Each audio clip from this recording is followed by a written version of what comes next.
नमस्कार। खबर भारत के खास कार्यक्रम रिपोर्टर लाइव में आपका स्वागत है। मैं हूं आपके साथ प्रियंका। हम हर रोज इस कार्यक्रम के माध्यम से आपको अलग अलग क्षेत्र की गतिविधियों के बारे में बताते हैं कि आखिर आज उस क्षेत्र में क्या कुछ दिन भर की गतिविधियां होंगी, कौन कौन से दिन भर के आज कार्यक्रम होंगे जिन पर विशेष रूप से फोकस होगा, कौन कौन सी गतिविधियां होंगी, दिन भर की दिनचर्या है वो क्या होगी, किस तरह की गतिविधियां देखने को मिलेगी, तमाम जानकारी हम देते हैं अलग अलग क्षेत्रों से, जहां से हमारे संवाददाता हमारे साथ लाइव जुड़ते हैं और सीधी तस्वीरें उस क्षेत्र से दिखाते हैं कि आखिर वहां पर किस तरह की गतिविधियां दिन भर की होंगी। तो चलिए आज इसी क्रम में हम सबसे पहले चलते हैं रायपुर के मुंगेली, जहां से हम जानेंगे तस्वीरें कि आखिर किस तरह की तस्वीरें वहां से सामने आ रही हैं। वहां से हमारे साथ संवाददाता जुड़े हुए हैं निखिलेश लाल, जिनसे हम जानेंगे कि आखिर मुंगेली में किस तरह की तस्वीरें वो देख पा रहे हैं। किस तरह की तस्वीरें आप देख पा रहे हैं मुंगेली से, क्या कुछ गतिविधियां दिन भर की आज वहां की होंगी? जी मैं बता दूं, यहाँ मुंगेली में पिछले 3 दिनों से लगातार बारिश हो रही है। बारिश का कहर बाढ़ के रूप में देखने को मिल रहा है। हम ग्राउंड जीरो पर भी खड़े हैं, जो कि मुंगेली रायपुर का मुख्य मार्ग है, ग्राम भरदा, जहां पर आप पीछे देख सकते हैं कि जो नाला है, नाले के ऊपर जो पुल बनी हुई है, वो उसके ऊपर से 3 फीट 4 फीट ऊंची पानी जा रही है। मुंगेली की बात करें तो मुंगेली के प्रत्येक क्षेत्रों में प्रत्येक नदियां, खास करके मनियारी और आगर नदी अपने फुल उफान पर है। बाढ़ की स्थिति बनी हुई है। नदी नाले भी जो है वो भी उफान पे है। रहन नदी हो गई, या बात करें टेसुआ नाले की, टेसुआ नदी की, नाले की, तो वो भी उफान पर है। और हम जिस ग्राम में आज यहाँ पर खड़े हुए हैं, यहाँ पर ये ग्राम भरदा कहलाता है। यहाँ पर 3 फीट 4 फीट ऊपर पानी बह रहा है। पूरे जिले की अगर बात करें तो पूरे जिले में बाढ़ से अस्त व्यस्त जनजीवन हो चुका है। आम जन प्रभावित है। कई घरों में पानी भर चुका है, वार्डों में पानी भर चुके हैं। प्रशासन उदासीन है। ये एक बड़ी लापरवाही प्रशासन की कही जाए कि जबकि पुल के ऊपर से पानी बह रहा है, आप देख सकते हैं पीछे, जहां पुल के ऊपर से पानी बह रहा है, उसके बावजूद भी ना जिला प्रशासन ना पुलिस प्रशासन यहाँ पर मौजूद है, ना किसी सुरक्षा का इंतजाम है, ना बैरिकेड्स है, ना अलर्ट के लिए कोई सुविधा की गई है, ना राहगीरों की और जो बाढ़ से प्रभावित लोग हैं उनके लिए भी अभी तक कोई व्यवस्था नहीं की गई है। जी, जिस तरीके से नदी नाले उफान पर दिख रहे हैं और ये जो आप तस्वीरें दिखा रहे हैं जिसमें हम देख पा रहे हैं कि पानी भरा नजर आ रहा है, तालाबों में तब्दील, नदियों में कहा जाए नदी की तरह नजर आ रहा है, नदी में तब्दील नजर आ रहा है ये एरिया जहां आप खड़े हुए हैं। तो यहाँ पर क्या किसी प्रकार की कोई घटना सामने आई? जिस तरीके से नदी नाले उफान पर है, अगर हम बात करें घटनाओं की, तो क्या किसी प्रकार की कोई घटना देखने को मिली यहाँ पर? बिल्कुल बिल्कुल। ये खबर हम कल से दिखा रहे हैं। कल भी हमारे खबर भारत में ये न्यूज प्रसारित हुई थी कि जो मुख्य मार्ग है वो बाधित है और वहां पर ना कोई बैरिकेडिंग है, ना कोई प्रशासन का अधिकारी या कर्मचारी वहां पर मौजूद है। बावजूद इसके लोग और राहगीर पुल को पार कर रहे हैं, ये जान जोखिम में डाल करके जा रहे हैं और लापरवाही भी बरती जा रही है यहाँ के ग्रामीणों के द्वारा, जो आस पास आर पार होने के लिए कुछ व्यवस्था ना होने के बावजूद भी आर पार जा रहे हैं। हाँ, और ये खास बात बताना चाहता हूँ कि एक बड़ी दुर्घटना इस खबर के प्रकाशित करने के बाद भी प्रशासन ने सुध नहीं ली। और आज कल देर रात की बात है, एक कार पहुंची थी जो रायपुर से शहडोल के लिए जा रही थी। उसमें 4 सवार थे युवक, और वो कोई बैरिकेड्स ना होने के कारण या कोई अलर्ट का या फिर रस्सी ना बांधे जाने के कारण में वो एक लापरवाही जो जिला प्रशासन की दिखी, उसके कारण में पुल की रेलिंग तोड़ते हुए इसी पुल के नीचे नाले में जा गिरी है। और वहां लोगों ने चारों लोगों ने, जो 4 युवक थे, उन्होंने अपनी जान कूद करके बचाई है। और ग्रामीणों की मदद से कार को फिलहाल रस्सी से बांधा गया है। उसके बावजूद भी जिला प्रशासन से और पुलिस प्रशासन से जब हमने संपर्क करना चाहा कि उनसे जानकारी लेनी चाहिए, तो उन्हें कोई जानकारी ना होने का हवाला दिया गया। मैं बता दूं कि रहन नदी भी जो जरहा गांव क्षेत्र में है, वहां भी वो उफान पर है और उसके कारण में पूरे चारों तरफ तबाही का माहौल देखा जा रहा है। सैकड़ों एकड़ फसल किसानों की डूब चुकी है। और वही बात किया जाए तो शॉपिंग कॉम्प्लेक्स हो गए, दुकान हो गए, घर हो गए, सारी जगहों में पानी भरा हुआ है। निचले इलाकों की बात करी जाए, मनियारी और मुंगेली क्षेत्र के, तो वहां भी पानी भरा हुआ है। हालांकि नगरीय क्षेत्रों में नगरीय प्रशासन एक्टिव मोड में नजर आया। कल खबर प्रकाशित करने के बाद नगर पालिका अध्यक्ष हेमेंद्र गोस्वामी वो स्वयं रेस्क्यू के लिए निकले और वहां से जो 4 लोग जो फंसे हुए थे उन्हें बोट की मदद से रेस्क्यू करके लेकर के आया गया और उनके द्वारा लोगों को भोजन व्यवस्था भी उपलब्ध कराई गई। फिलहाल जिला प्रशासन के तरफ से कोई प्रभावित लोगों के लिए कोई सूद नहीं ली जा रही है। जी बिल्कुल निखिलेश, जिस तरीके से अभी आपने बताया कि खबर भारत के माध्यम से आप लोगों ने उनसे बात करने की कोशिश की, उनसे जानने की कोशिश की, और जो बात की आपने तो कहीं ना कहीं ये कहते हुए नजर आए कि उन्हें इस चीज़ की जानकारी नहीं है। तो कहीं ना कहीं जो आला अधिकारी हैं, जो ऊपर बैठे हुए हैं, जिनकी जिम्मेदारी होती है इन सभी पर नजर रखने की, अगर वही नजर नहीं रखे हैं तो कहीं ना कहीं उनकी जो ये लापरवाही है, कहीं ना कहीं उनकी जो निष्क्रियता होती है उसे भी दर्शा रहा है। बिल्कुल बिल्कुल, ये कागजी कार्रवाई जो होती है, देखिए मैं बताना हाँ। चाहूंगा कि बारिश से पूर्व 2 महीने पूर्व ही प्रशासन ने, जिला प्रशासन ने एक पत्र जारी भी किया था, जिसमें वो पत्र हम पत्रकारों को भी मिला था और लोगों को तक भी पहुंचा था कि जिला प्रशासन ने तैयारी पूर्ण कर ली है। Rescue team, NDRF, SDRF, boating और लाइफ जैकेट्स, उसके अलावा जो जो जो ग्राम या जिनसे संपर्क टूट जाता है बाढ़ के कारण में, जो टापू के हालात बन जाते हैं, टापू वाली स्थिति बन जाती है, तो वहां पर राशन व्यवस्था सुव्यवस्थित सुनिश्चित की जा चुकी है। पर देखने के लिए जो बात हो रही है कि आज की डेट में जो हम देख रहे हैं कि रेस्क्यू की बात करें या एसडीआरएफ की टीम या नगरीय प्रशासन की टीम जो होती है ना, वो एक अनट्रेंड टीम नजर आ रही है। कल भी हमने देखा कि 4 पत्रकारों के साथ जब रेस्क्यू के लिए नगर पालिका अध्यक्ष स्वयं बोट में जा रहे थे, और तो उनकी बोट को जो चला रहे थे, जो एसडीआरएफ की टीम कहलाती है या फिर जो नगरी टीम थी, उनके जो अनट्रेंड थे, उनकी वजह से उनकी भी जान जोखिम में पड़ रही थी। तो ये एक बहुत बड़ी लापरवाही है और जिला प्रशासन की बहुत बड़ी खामी है। जी बिल्कुल निखिलेश, जिस तरीके से उन्होंने कहा कि तमाम तैयारियां नगर निगम की तरफ से पूरी कर ली गई हैं, बारिश को देखते हुए, बारिश से पहले की जो तैयारियां होती हैं पूरी कर ली गई हैं। तस्वीरों में साफ नजर आ रहा है कि किस तरह की तैयारियां नगर निगम के द्वारा की गई हैं, और ये जो लोग हैं जान जोखिम में डालकर निकल रहे हैं, उनकी जान को कहीं ना कहीं जोखिम है, उनकी जान जा भी सकती है इस तरह की घटना से। लेकिन इसके बाद भी, और खबर भी अब दिखाई जा चुकी है, प्रशासन को इसके बारे में संज्ञान भी कराया जा चुका है, संज्ञान में भी आ चुका है उनके मामला, लेकिन उसके बाद भी कोई इसमें कहना चाहिए कार्रवाई नहीं की जा रही। किसी तरह की राहत अगर देखा जाए तो लोगों को वहां नहीं दी जा रही है, तो कहीं ना कहीं बड़ी लापरवाही प्रशासन की है ये।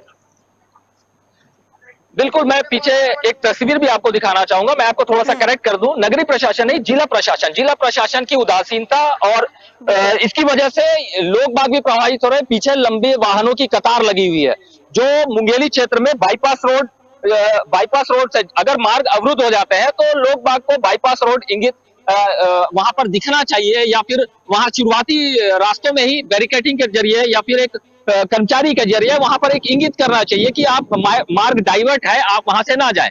पर राहगीर वहां पर प्रभावित हो रहे हैं, जो बाहर से आ रहे हैं वो तो दुर्घटना का भी शिकार हो रहे हैं, जिसे हमने देखा कि कल रात में जो कार एक रेलिंग तोड़ करके पानी में बह गई, पुल से नीचे गिर गई, और लोग बाग की जान जो कूद करके उनको जान अपनी बचानी पड़ी। ग्रामीणों की मदद से तो वो लोग अपनी कार को सुरक्षित रख लिए, पर जिला प्रशासन के द्वारा ऐसी कोई व्यवस्था यहाँ पर नजर नहीं आ रही है। पूरे जिले में कई जगहों पर हमने जो दौरा किया था पत्रकारों के साथ में, हमने साथ में कई क्षेत्रों में जो बाढ़ वाले क्षेत्र हैं और अन्य क्षेत्रों में निचली बस्तियों वाले इलाकों में जब हम गए थे, तो वहां भी जिला प्रशासन का कोई भी रवैया नजर नहीं आया जो आम जनताओं की भलाई के लिए हो। बिल्कुल बिल्कुल निखिलेश, जिस तरीके से हम देख पा रहे हैं कि कोई पुख्ता इंतजाम नहीं है वहां पर सुरक्षा के, और अगर बाई चांस से मान के चलिए कोई बाहर से आ रहा है, अगर कोई दुर्घटना का शिकार हो जाता है, या उनकी जिस तरीके से अभी हमने देखा कि एक गाड़ी वहां पर डूब गई थी, लोगों ने अपनी जान बचाई, वहां पर कोई गोताखोर मौजूद नहीं है, वहां पर किसी प्रकार की सुरक्षा के इंतजाम नहीं है। कहीं ना कहीं अगर हम देखें निखिलेश, तो जिस तरीके से जो हमारे कहना चाहिए कि जो प्रदेश सरकार होती है, कहीं ना कहीं जितने इंतजाम करती है लोगों के लिए, जितनी मदद के और जितनी योजनाएं चलाती हैं, वो सब एक देखने के लिए तो है कि लोगों के लिए मदद की जाएगी इन योजनाओं के जरिए। लेकिन कहीं ना कहीं अगर हम देखें तो जो उच्च अधिकारी हैं, जो उस पद पर बैठे हैं, जो उस विभाग पर बैठे हैं, कहीं ना कहीं वो लोग इन योजनाओं को पलीता लगाते नजर आ रहे हैं, जिसके चलते कहीं ना कहीं प्रदेश सरकार पर भी सवालिया निशान खड़े होते हैं इन लोगों के जरिए। बिल्कुल, प्रशासनिक अमला जिस प्रकार से व्यवहार कर रहा है जनमानस के लिए और जिला के लोगों के लिए, वो एक चुनावी वादे किए गए नेताओं के तौर पर नजर आ रहा है। कागजी कार्रवाई या कागजों में ही बयानबाजी या कागजों में ही आदेश कि हमारी पुख्ता इंतजाम या पुख्ता इंतजाम सुरक्षित है या सुरक्षा की व्यवस्था है, पर देखने के लिए यहाँ पर नजर ग्राउंड जीरो में कुछ भी नजर नहीं आ रहा है। जी और एक और बात है, जिस तरीके से स्कूलों की अगर हम बात करें तो क्योंकि बच्चों के लिए शिक्षा का होना बहुत ज़रूरी है, और वैसे ही अगर हम देखें तो 2-3 सालों से कोरोना काल के चलते बच्चे पढ़ नहीं पाए हैं, लेकिन अब चूंकि बच्चे स्कूल जाने लगे हैं और इस तरह की जलभराव की स्थिति हम देख पा रहे हैं, तो बच्चों की शिक्षा को लेकर किस तरह के इंतजाम किए गए हैं और बच्चे स्कूल कैसे पहुँच रहे हैं? जी, मैं बिल्कुल बताना चाहूँगा कि जिले में शिक्षा व्यवस्था जो है वो सुचारू रूप से संचालित हो रही थी। पर चूँकि जी। अभी 3 दिनों से 4 दिनों से जो लगातार बारिश हो रही है, उससे शिक्षा भी प्रभावित हुई है। कई स्कूलों में भी पानी भरा हुआ है, कई स्कूलों में छुट्टी की घोषणा एक आधिकारिक तौर पर तो नहीं, पर वहाँ के प्रधान पाठकों की सूचना पर और स्कूल को बंद किया गया है ग्राम के सरपंचों के द्वारा और ग्रामीणों के निर्देश पर। इस प्रकार पर एक जिले से जो सूचना जानी चाहिए कि इस प्रकार से व्यवस्था होनी चाहिए, वो भी नज़र नहीं आ रही है। जी। बिल्कुल, अगर हम बात करें राजनीतिक क्षेत्रों की, तो राजनीति के क्षेत्र में किस तरह की हलचल आप वहाँ से देख पा रहे हैं? फिलहाल तो अभी अरुण साव जी हैं जो प्रदेश हमारे बिलासपुर सांसद हैं। उन्हें एक प्रदेश की भी एक बड़ी जिम्मेदारी दी गई है। उन्हें एक अध्यक्ष का पदभार मिला है बीजेपी की तरफ से, और आने वाले समय में राजनीतिक गलियारों में एक बड़ी हलचल भी देखने को मिलेगी। जहां एक लोरबी की बात करें, लोरबी विधानसभा की, तो लोरबी विधानसभा में नगरीय क्षेत्र में अभी फिलहाल जो है स्थिति गंभीर बनी हुई है। वहां पर अविश्वास प्रस्ताव भाजपा के पार्षदों के द्वारा लाया गया है। वहां अभी उस पर सुनवाई होनी है, और सुनवाई होने के बाद में अविश्वास प्रस्ताव पर विचार किया जाएगा। ये कलेक्टर के द्वारा हमें सूचना मिली है। जी। बिल्कुल निखिलेश, जिस तरीके से हम बारिश की बात कर रहे थे, जलभराव की स्थिति की बात कर रहे थे, माफ कीजिएगा, प्रशासन की जो लापरवाही उसकी बात कर रहे थे, तो कहीं ना कहीं अगर हम देखें तो इसमें एक बड़ी जिम्मेदारी अगर कहना चाहिए जो हम अपने आप की सुरक्षा करते हैं, लोगों को भी होती है। जिस तरीके से हम देख रहे हैं तस्वीरों में कि लोग बिना वजह भी इस पानी में घूमते नजर आ रहे हैं, कहीं ना कहीं उन्हें भी अपनी सुरक्षा खुद करनी चाहिए और सावधानी बरतनी चाहिए। लेकिन तस्वीरों में जिस तरीके से लोग बेवजह घूमते नजर आ रहे हैं पानी में। बिल्कुल, बिल्कुल। यही जिला प्रशासन की सबसे बड़ी खामी है, जो वो सूचनाओं के माध्यम से या पुलिस फोर्स के माध्यम से या फिर ग्राम के कोटवारों के माध्यम से या गांव के बुजुर्गों के माध्यम से ये सूचनाएं या फिर ये जानकारियां ये उपलब्ध करानी चाहिए, और लोगों को भी गंभीर होना चाहिए। क्योंकि इस प्रकार से हंसी मजाक या इस प्रकार से बाढ़ की स्थिति में पुल पुलिया को पार करना वाकई में एक जोखिम भरा हो सकता है, जिसमें जान भी जा सकती है। इस बड़ी दुर्घटना जो हुई है कल की डेट में जो हुई थी, जिसमें कार सवार युवकों ने जो अपनी जान को बचाई है कूद करके, वही ग्रामीणों ने मदद की थी। तो एक प्रकार से ये समझना भी चाहिए ग्रामीणों को। हमने कई बार हमने खबर भारत भी इन लोगों को कई बार चेतावनी भी दिया है, बताया भी है। हमारे साथ कुछ युवक भी हैं, पर उन युवकों ने बताया कि हम यहाँ पर हम सुरक्षित हैं, हमें तैरना आता है, हम यहाँ लोगों की मदद के लिए खड़े हुए हैं, ताकि कोई अनावश्यक अगर कोई राहगीर यहाँ पर फंस जाता है तो उसे निकालना भी जरूरी है। क्योंकि ये मुख्य मार्ग है, और मुख्य मार्ग में बाहर से लोग आते हैं, बाहर से लोगों को जानकारी नहीं होती है, बैरिकेडिंग नहीं है, जिला प्रशासन की व्यवस्था नहीं है।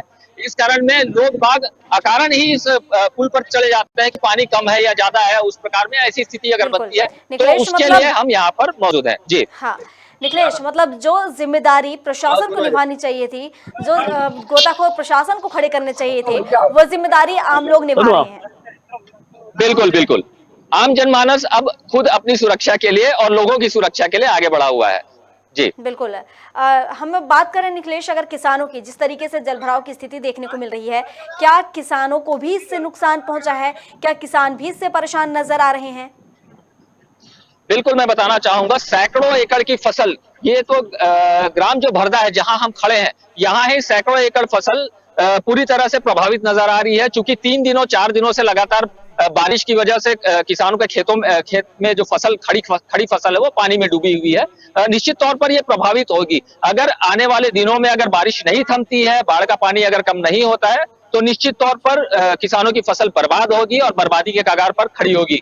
और इसका आकलन भी किया जाएगा। ग्रामीण अभी से चिंतित है, और किसान तो वाकई में चिंतित है, क्योंकि उनकी पूरी जो फसल है, जो साल भर की मेहनत है, वो एक मिट्टी में मिल जाने वाली बात हो जा रही है। जी निखिलेश, बहुत शुक्रिया तमाम जानकारी के लिए, जो तस्वीरें आपने दिखाई इसके लिए। और लगातार हम भी कोशिश करेंगे और प्रशासन से यही खबर भारत के माध्यम से ये खबर दिखाई गई है और जल्द से जल्द प्रशासन इस पर सख्त कार्रवाई करे। और जिस तरीके से यहाँ पर ये पानी की स्थिति, जलभराव की स्थिति देखने को मिल रही है, लोग जान जोखिम में डाल रहे हैं, इसको लेकर संज्ञान ले और सख्ती से कार्रवाई करे और वहाँ पर जो पुख्ता इंतजाम है, गोताखोर वगैरह, वो तमाम इंतजाम वहाँ पर प्रशासन करवाए। शुक्रिया आपका। गुड्डू, ये हम आपको तस्वीर दिखा रहे थे मुंगेली से, रायपुर के मुंगेली से ये तस्वीरें थी जहां पर आप देख रहे थे कि किस तरीके से वहां पर जलभराव की स्थिति देखने को मिल रही है, किस तरह की तस्वीरें वहां से आ रही हैं। और इसी क्रम में अब हम बात करेंगे आपसे, दूसरे क्षेत्र को अब मैं आपको लिए चलेंगे और वहां से जानेंगे कि वहां पर किस तरह की तस्वीरें सामने आ रही हैं। तो चलिए चलते हैं और आस्था की ओर रुख कर लेते हैं। चलिए पहले हम सीधी तस्वीरें आपको आस्था से दिखाते हैं कि वहां पर किस तरह की तस्वीरें देखने को मिल रही हैं। आस्था से हमारे संवाददाता हमारे साथ जुड़े हुए हैं जो हमें बताएंगे वहां पर क्या कुछ गतिविधियां दिन भर की हैं। तो चलिए सीधे आस्था की ओर रुख कर लेते हैं। जी, मैं बताना चाहूंगा कि आस्था नगर में लगातार 2 दिनों से भारी बारिश हो रही थी। इस भारी बारिश के कारण जहाँ तूफान पर थे, वहीं चिन्नोठा गांव में की पाल फूटने से गांव में पानी घुस गया, खेतों में नुकसान हुआ। अधिकारी मौके पर पहुंचे और उन्होंने निचली बस्ती को खाली कराया। आज थोड़ा सा मौसम है, राखी का पर्व जो है बड़ी धूमधाम से मनाया गया। इसमें जो 2 दिन से बारिश हो रही थी उससे आस्था वासियों को आग मिली है। और जैसे कि चुनावी दौर चल रहा था तो जिला पंचायत, जनपद, नगर पालिका, ये चुनाव लगातार मध्य प्रदेश में चल रहे थे। उसी कड़ी में आस्था में भी जिला पंचायत चुनाव हुए, उसमें भारतीय जनता पार्टी के गोपाल सिंह इंजीनियर चुनाव जीते। वहीं जनपद के जो चुनाव हुए उसमें दीक्षा सोनू गुणवान चुनाव जीती, नगर पालिका सिंह मेवाड़ा, हेमकुंवर मेवाड़ा जीती है। और लगातार ये जनप्रतिनिधि यहाँ पर तिरंगा यात्रा निकाल रहे हैं, में घर घर जाकर ये तिरंगा यात्रा वितरित कर रहे हैं। उसी कड़ी में आज गोपाल सिंह जी इंजीनियर जिला पंचायत अध्यक्ष और दीक्षा सोनू हमारे साथ मौजूद है, जो कि घर घर तिरंगा यात्रा के बारे में बताएंगे।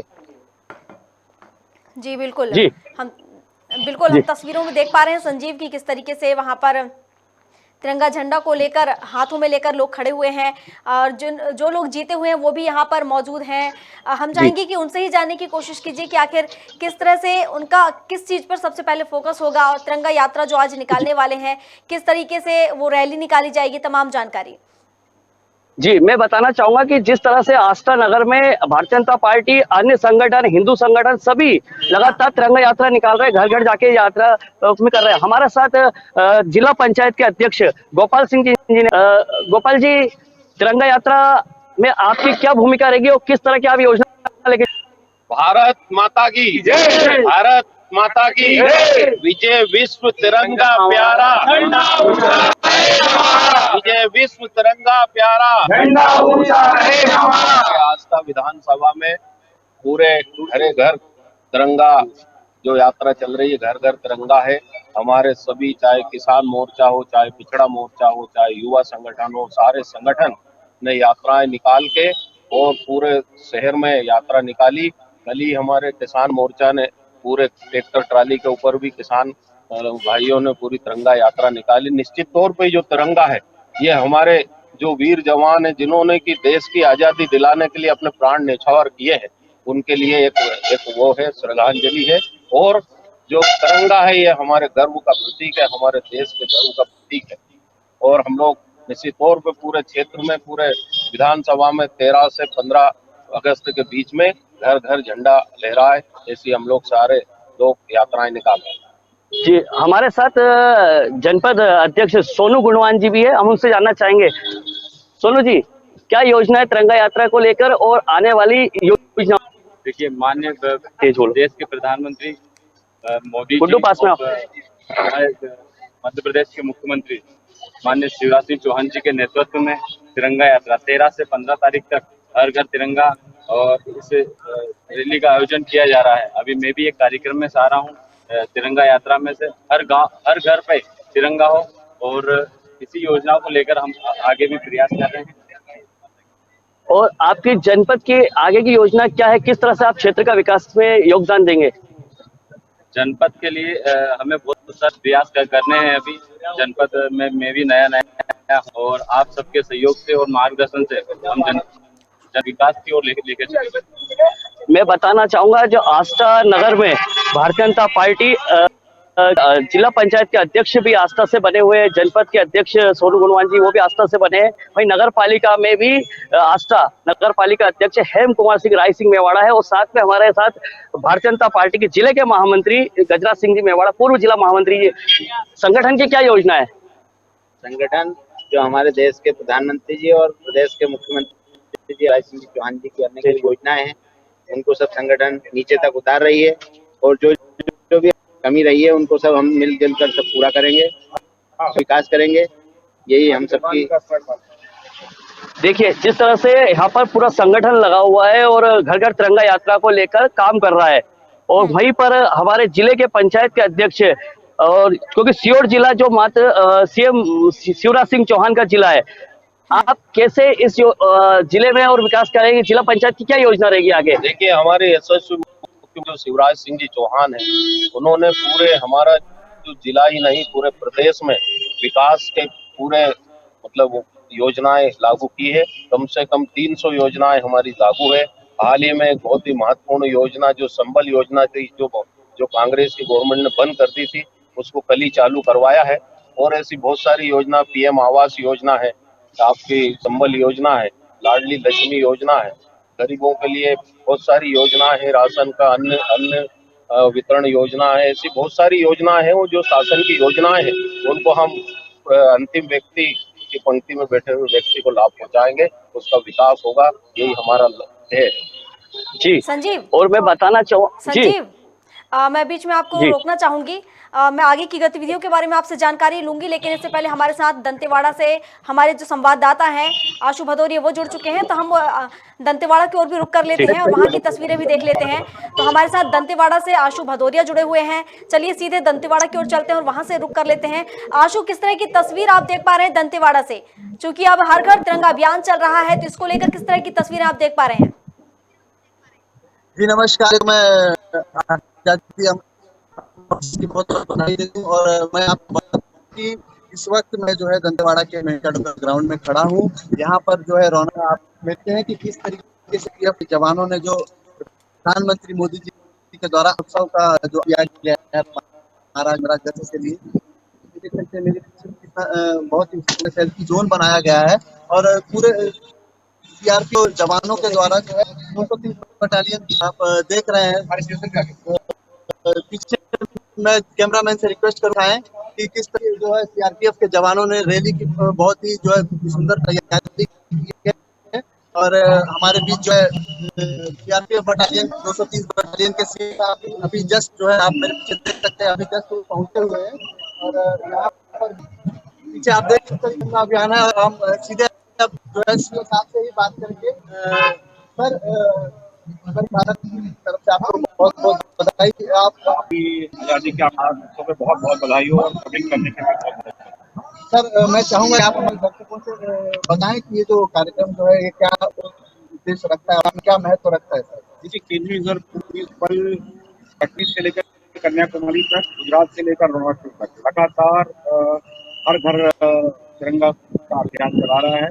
इसके तहत सप्ताह से सीआरपीएफ पटेल भी दूर दराज इलाकों में राष्ट्रीय ध्वज जागरूकता अभियान चला रही है। इसमें हम लोग गाँव में गए जहाँ पर झंडे का महत्व बताया गया, का क्या महत्व है, सम्मान किस तरह किया जाता है। इसी के तहत आज एक बाइक रैली ऑर्गेनाइज की जा रही है। देवी माँ जहाँ की सिद्ध माँ है, उनके सांस से लेकर नरेली घाट में करीब 700 के करीब बाइक्स हैं उसमें हिस्सा लेंगे। सिविल बाइक सिविल लोग ये है कि आपको राष्ट्रीयता की चीज समझ में आनी चाहिए। राष्ट्रीयता की अपनी एक महत्वता है। ये कोई ऐसा नहीं है किसी डिजाइनर ने इसको डिजाइन किया है, ये कोई अहिंसा से अहिंसा तक के इतिहास की व्याख्या करता है। इसलिए ये बहुत इम्पोर्टेंट है कि प्रत्येक आदमी सम्मान को समझे, इसका महत्व समझे और इसका सम्मान करना चाहिए। बहुत बहुत धन्यवाद सर। तो मैं बता दूं आपको कि जो यहाँ से जो रैली शुरू होगी नेरली घाट तक जो बाइक रैली जाएगी, इसका एकमात्र उद्देश्य यह है कि गांव-गांव जो दूर इलाके हैं जहां पर लोग अपने तिरंगे को नहीं जानते, उसको उन्हें जो है तिरंगे का महत्व बताना और जो है उन्हें अपने तिरंगे के प्रति एक जज्बा जगाना, एक इसका महत्व है। आपके पीछे दिखा दूं कि कितनी जो है बड़ी तैयारी की गई है रैली निकालने के लिए।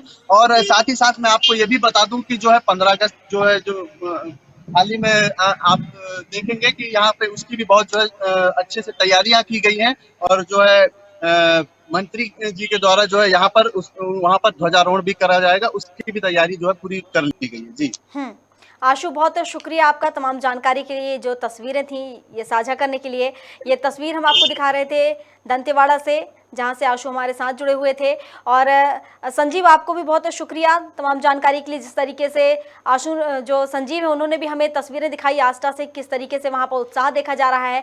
हालांकि अभी पूरे देश में अगर हम बात करें, पूरे प्रदेश की अगर हम बात करें, तो हर घर तिरंगा अभियान को लेकर लोगों में भी जोश देखने को मिल रहा है, उत्साह देखने को मिल रहा है। इसको लेकर काफ़ी तैयारियां की जा रही हैं। और प्रधानमंत्री नरेंद्र मोदी के आह्वान पर ये जो रैली निकाली जा रही है, हर घर तिरंगा अभियान चलाया जा रहा है, इसके तहत लोगों को जागरूक करने के लिए हर जगह से रैली निकाली जा रही है। और रैली के माध्यम से लोगों को जागरूक करने का प्रयास किया जा रहा है, जिसके चलते ये जो हर घर तिरंगा अभियान है, इसे सफल बनाया जा सके।